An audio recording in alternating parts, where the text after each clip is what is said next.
Bismillahirrahmanirrahim. Assalamualaikum warahmatullahi wabarakatuh. Selamat pagi anak-anak. Apa kabarnya hari ini? Semoga kita selalu dalam keadaan sehat ya. Dan kita masih belajar jarak jauh. Dan walaupun begitu, semoga kita tetap semangat menjalani harinya. Dan pembelajaran hari ini bisa membawa manfaat dan dapat dimengerti.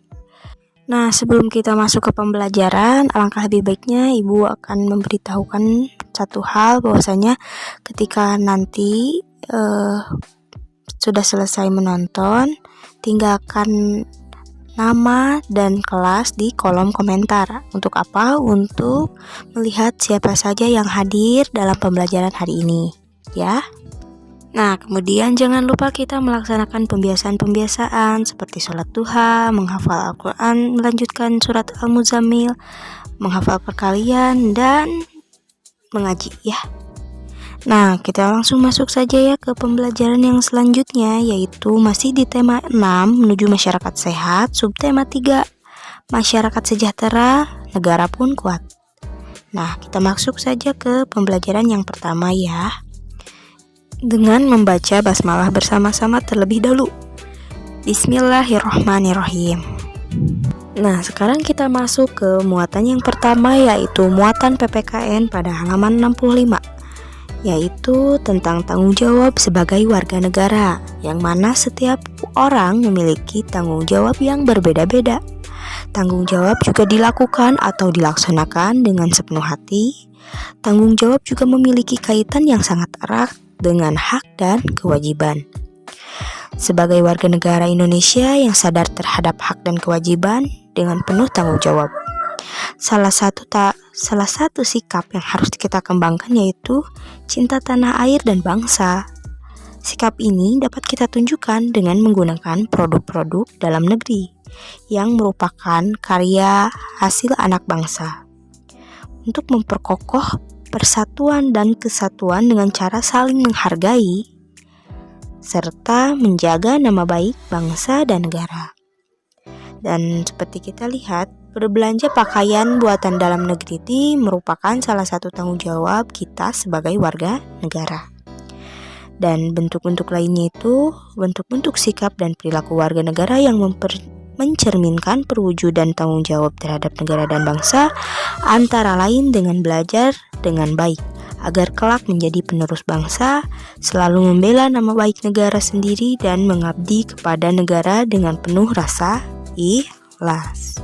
Yang selanjutnya adalah manfaat melaksanakan tanggung jawab dalam kehidupan sehari-hari, yang mana setiap orang harus memiliki rasa tanggung jawab. Dalam Undang-Undang Dasar 1945 dijelaskan berbagai bentuk hak dan kewajiban warga negara. Dan sebagai warga negara yang baik, kita harus melaksanakan hak dan kewajiban tersebut dengan penuh rasa tanggung jawab. Menanamkan sikap tanggung jawab sejak dini sangat diperlukan agar tercipta generasi penerus bangsa yang kuat, pekerja keras, dan bertanggung jawab. Jika setiap orang melaksanakan tanggung jawabnya dengan baik, akan terbentuk karakter bangsa yang kuat serta masyarakat yang damai serta sejahtera. Banyak sekali konflik dan permasalahan yang muncul akibat sikap tidak bertanggung jawab. Contohnya, jika seorang siswa tidak melaksanakan tanggung jawabnya untuk menjaga kebersihan lingkungan sekolah, maka lingkungan sekolah menjadi kotor. Sebaliknya, jika setiap warga sekolah memiliki rasa tanggung jawab untuk menjaga lingkungan, maka akan tercipta lingkungan hidup yang sehat dan asri. Lingkungan hidup yang sehat dapat menciptakan jiwa yang kuat bagi semua warga sekolah. Nah, untuk selanjutnya yaitu muatan bahasa Indonesia tentang menentukan letak gagasan utama dan kalimat utama suatu paragraf.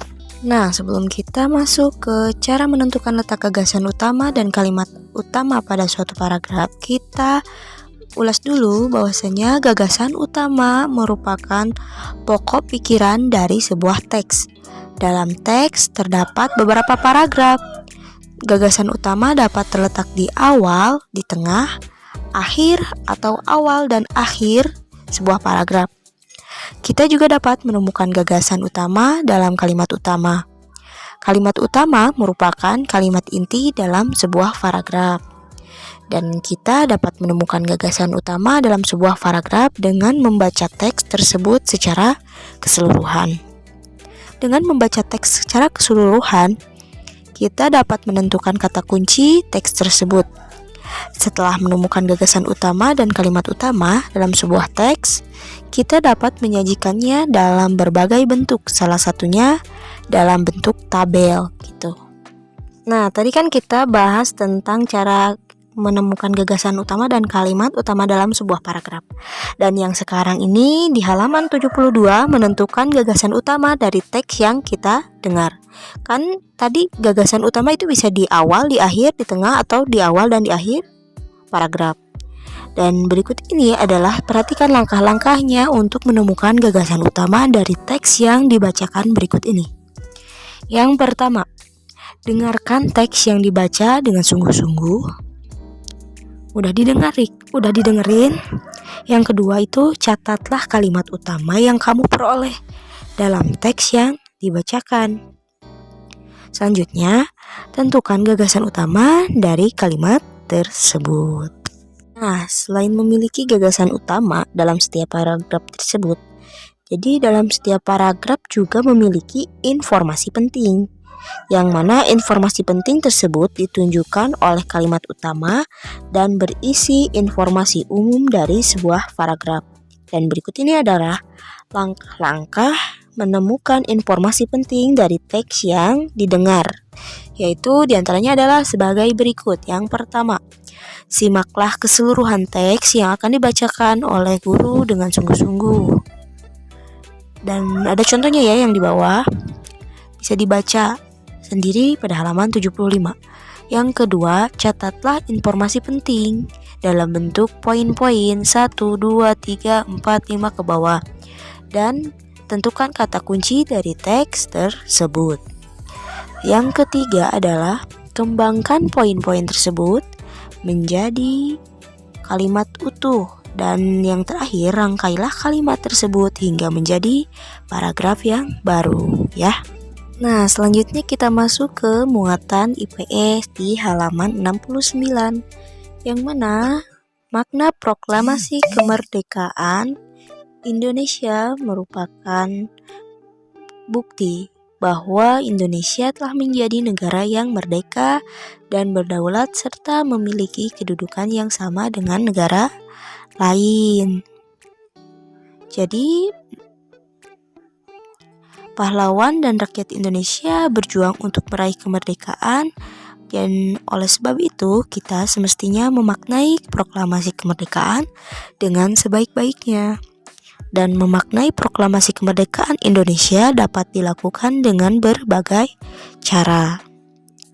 Dan salah satunya itu adalah dengan cara menjadi warga negara yang baik dan taat terhadap aturan yang ada. Dan selanjutnya juga kita harus mampu melaksanakan hak dan kewajiban kita sebagai warga negara dan menjadi pribadi yang lebih baik dan positif, dan tentunya bermanfaat untuk diri sendiri, orang lain, bangsa dan negara. Seperti itu ya. Selain itu, ada juga upaya mewujudkan kehidupan yang sejahtera. Di sekolah kan diadakan upacara bendera. Pada upacara bendera, ada petugas upacara yang membacakan pembukaan Undang-Undang Dasar 1945. Pembukaan Undang-Undang Dasar 1945 tertulis tujuan negara Indonesia, yang salah satunya adalah memajukan kesejahteraan umum. Kesejahteraan umum dapat tercapai dengan pembangunan nasional. Pembangunan nasional merupakan upaya pemerintah yang dilakukan secara terus-menerus untuk mencapai kehidupan bangsa yang sejahtera. Pembangunan nasional merupakan tanggung jawab pemerintah, akan tetapi kita sebagai rakyat Indonesia juga harus mendukung pembangunan tersebut. Nah, dukungan tersebut dapat berupa persatuan antar masyarakat. Persatuan dan saling menghargai akan menciptakan kerukunan sehingga pembangunan dapat berjalan dengan baik, gitu ya. Dan yang selanjutnya adalah tujuan negara Indonesia adalah memajukan kesejahteraan umum. Tujuan tersebut dicapai melalui pembangunan, antara lain meningkatkan pendapatan warga masyarakat, penyediaan sarana pendidikan dan kesehatan yang memadai, pemberian beasiswa pendidikan kepada pelajar Indonesia. Yang selanjutnya adalah pembangunan jalan untuk memudahkan aktivitas masyarakat dan penyaluran kebutuhan sehari-hari, mengadakan pelatihan kerja pada pelajar yang putus sekolah, serta melestarikan budaya Indonesia. Kita harus mendukung pembangunan tersebut gitu. Dan salah satu bentuk dukungan kita adalah dengan taat membayar pajak. Dan pajak sendiri itu merupakan modal pemerintah untuk melaksanakan pembangunan nasional. Pembangunan dapat berjalan lancar jika warga taat bayar pajak. Jadi, kenapa kita wajib membayar pajak? Karena dengan membayar pajak, kita itu sudah melaksanakan pembangunan nasional, sehingga tujuan-tujuan nasional yang tadi sudah disebutkan dapat kita capai gitu ya. Nah, untuk pembelajaran pada hari ini sudah selesai. Dan untuk tugasnya ada 5 soal, bisa dilihat di layar. Dan ini merupakan pembelajaran 1 dan 2 ya. Jadi tidak ada pembelajaran lain. Jadi hari ini pembelajarannya tematik saja gitu. Nah, kalau begitu terima kasih atas perhatiannya. Semoga pembelajaran kali ini mendapat keberkahan dari Allah Subhanahu wa taala. Sampai bertemu lagi di hari selanjutnya. Terima kasih atas perhatiannya dan selamat mengerjakan. Semangat terus meskipun pembelajaran masih di rumah. Terima kasih sekali lagi saya ucapkan, dan wabillahi taufik wal hidayah. Wassalamualaikum warahmatullahi wabarakatuh.